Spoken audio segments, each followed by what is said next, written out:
कधी विचार केलाय का, फिट होणं म्हणजे नक्की काय? सिक्स पॅक असणं, सडपातळ दिसणं, की दररोज उठून स्वतःसाठी काहीतरी चांगलं करणं?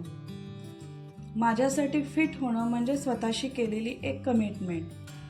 प्रत्येक सकाळी अलार्म वाजल्यावर आज नाही म्हणण्याचा मोह आवरून शूज घालणे. सुरुवातीला सगळं अवघड वाटतं. पहिला दिवस श्वास लागतो, पाय दुखतात, मन हार मानतं, पण दुसऱ्या दिवशी पुन्हा सुरुवात करायची आहे. हळूहळू शरीर नाही पण मन पण मजबूत होतं. फिटनेस म्हणजे फक्त शरीरातला बदल नाही, तर तो एक प्रवास आहे आत्मविश्वासाकडे, शिस्तीकडे आणि स्वतःवरच्या प्रेमाकडे. जेव्हा आरशात आपण स्वतःला बघतो तेव्हा फक्त बदललेलं शरीर दिसत नाही, दिसतो तो प्रयत्न, चिकाटी आणि दररोज घेतलेला निर्णय की आज मी हार मानणार नाही. हा प्रवास अजूनही सुरू आहे, कारण फिटनेस ही एक डेस्टिनेशन नाही, ती एक आयुष्यभराची सवय आहे. नमस्कार, स्वागत आहे तुमचं आपल्या मम्मीज कोल्हापुरी किचनमध्ये. आज आपण अशा विषयावर बोलणार आहोत की जगात ह्याच्यापेक्षा महत्त्वाचं असं काहीच नाही, ते म्हणजे आरोग्य. जोपर्यंत आरोग्याच्या तक्रारी चालू होत नाही तोपर्यंत आपण तिकडे लक्ष देत नाही. त्यात वेट लॉस हा अगदी कळीचा मुद्दा आहे. त्यात खूप कन्फ्युजन आहे. हे खावा, ते खाऊ नका, वेगवेगळ्या प्रकारचे डाएट, इंटरमिट फास्टिंग आणि बरंच काही. त्यात वजन कमीही होतं, पण रुटीनमध्ये आल्यावर वजन वाढतं, तेही दुपटीनं. असं का होतं? वडा, भजी, पिझ्झा वगैरे आपण रोज तरी खात नाही.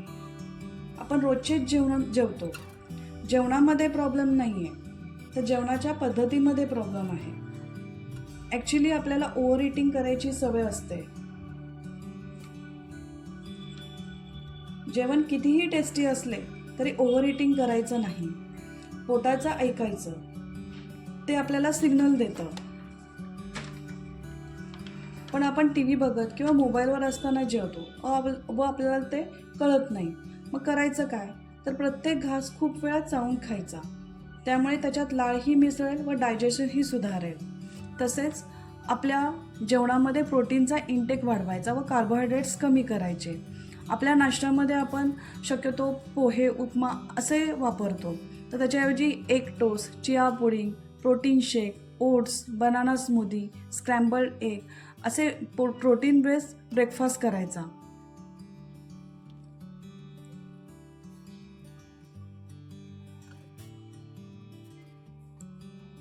तसेच आपलं महाराष्ट्रीय जेवणसुद्धा परिपूर्ण आहे. जर आपण व्हेजिटेरियन असो तर आपल्या डाळीचा वापर जास्त करून दलिया ह्या वेगवेगळ्या भाज्या घालून तयार केलेल्या दलिया किंवा सॅलेड्स ह्या पद्धतीने आपण नाश्ता करू शकतो. आपण सकाळपासून रात्री झोपेपर्यंत वेगवेगळ्या सवयी आपल्या छोट्या छोट्या जर बदल केला तरीसुद्धा आपल्या वजन कंट्रोल करण्यामध्ये मदत होऊ शकते.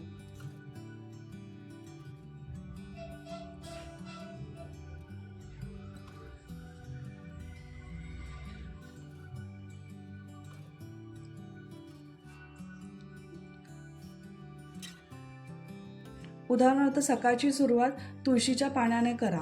त्याच्यामध्ये व्हिटॅमिन के असते, जो हार्मोनल बॅलन्स ठेवतो, इम्युनिटी वाढवते, त्यामुळे तुमच्याकडे कोणताही आजार फिरकणार सुद्धा नाही. सकाळी उठल्यानंतर अर्धा तासाने कुठलेही आपण फळ खाऊ शकतो. ॲक्च्युली आपल्याला फळं खायचं महत्त्व माहिती आहे, पण सकाळी उठल्यावर फळ खाण्याचं महत्त्व माहिती नाही आहे. आपण चहा पितो, चहाने थोडी ॲसिडिटी वाढते. मी चहा इथे बंद करा म्हणत नाही, पण चहा बंद केला तर उत्तमच. पण चहा पिल्यानंतर 1 तासानंतर जर तुम्ही फळ खाल्ल्यानंतर तुम्ही 1 तासाने चहा पिला तरी चालेल. दुसरी महत्त्वाची गोष्ट म्हणजे एक्सरसाइज. एक्सरसाइज करण्यापासून प्रवृत्त करणारी गोष्ट म्हणजे आपली एक्सरसाइज न करण्यासाठी जे आपण जी कारणं देतो ती कारणं आहेत.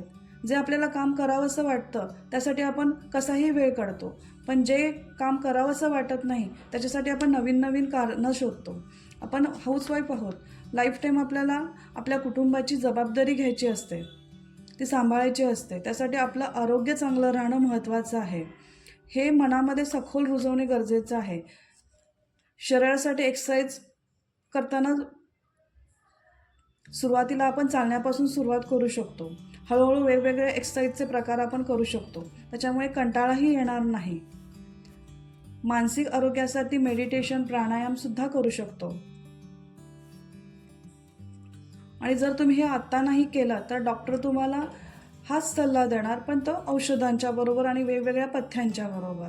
त्यामुळे आता आपल्याला निर्णय घेण्याची वेळ आलेली आहे.